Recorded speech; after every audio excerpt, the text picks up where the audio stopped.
की पीसीओडी का problem solve हुआ। उसके बाद और सबसे बड़ा रिजल्ट है मेरे खुद के भाई का जो बहुत शराब पीता था। मैं सर को बोली थी कि सर उसके लिए कुछ है क्या, तो सर बोले अभी तक कुछ आया नहीं है, लेकिन आने के बाद में हम देंगे। लेकिन उतना समय निकल गया और उसको बोलते थे भाई अमृत जूस पी, तो वो ऐसा ऐसा करता था। तो कभी यानी कोई भी दवाइयों को पीता ही नहीं था। और हुआ यूं कि नवरात्रि के वक्त उसने उपवास रखा और उसको ज्यादा तबीयत खराब होने के कारण जो 2 दिन पहले बहुत ज्यादा शराब पी उसने, और तीसरे दिन उपवास के कारण वो पी नहीं पाया और उसको अचानक से वो जो दारू थी वो पूरे उसके यानी कि पूरे शरीर में फैली हुई थी, तो जो सर पे असर कर गई और उसको फिर है ना फिट जैसा होने लगा। वो चक्कर आके गिर गया, गिरने के कारण उसकी जीभ भी कटी और खून इतना बहा कि बोल नहीं सकती मैं। मेरा अपना खुद का रिजल्ट। उसके बाद हॉस्पिटल लेकर के गए, वहां से एपेक्स में मनमाड़ में रखा 2 दिन, लेकिन उसको कुछ पता नहीं चलता था, वो पूरा पागलों की तरह कर रहा था।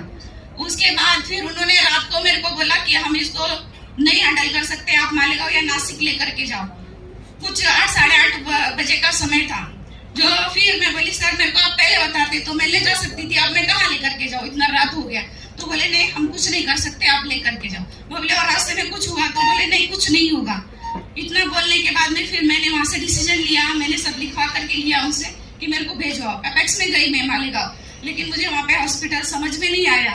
उसके बाद में समर्थ में आई, स्पर्श में आई, संकल्प में आई लेकर के, वो भी बोले कि हम नहीं ले सकते इसको क्योंकि इसकी तबीयत बहुत ज्यादा सीरियस है, आप नासिक लेकर के जाओ।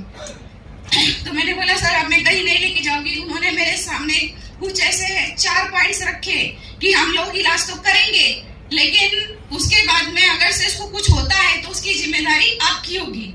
उसको पैरालिसिस हो सकता है, कोमा में जा सकता है, अटैक आ सकता है, ऐसी कुछ भी हो सकता है। अगर ऐसा कुछ होता है तो उसकी जिम्मेदारी आपकी होगी।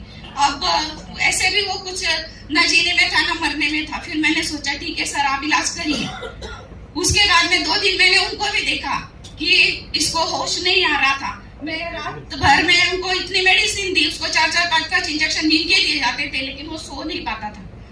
फिर मैंने सर से बात की तो सर ने मुझे बताया कि आपको अपने प्रोडक्ट के ऊपर भरोसा नहीं है क्या। मैं बोली सर है तो, लेकिन वो आईसीयू में है, तो फिर क्या किया जाए। तो बोले आप उसको कैसे भी करके पिलाइए।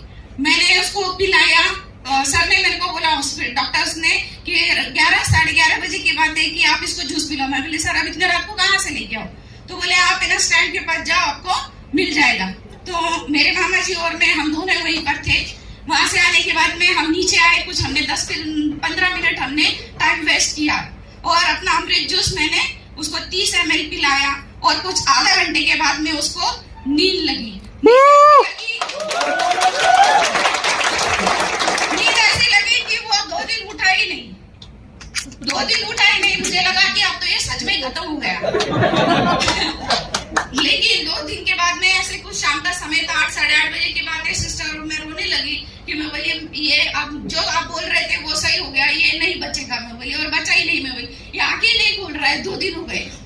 फिर उसके बाद में सिस्टर ने उसको बहुत हिलाया, हिलाने के बाद में उसकी आंखें खुली और आज वो हमारे बीच में सही सलामत है। आज वो दारू को हाथ भी नहीं लगाता है और एकदम अच्छा है।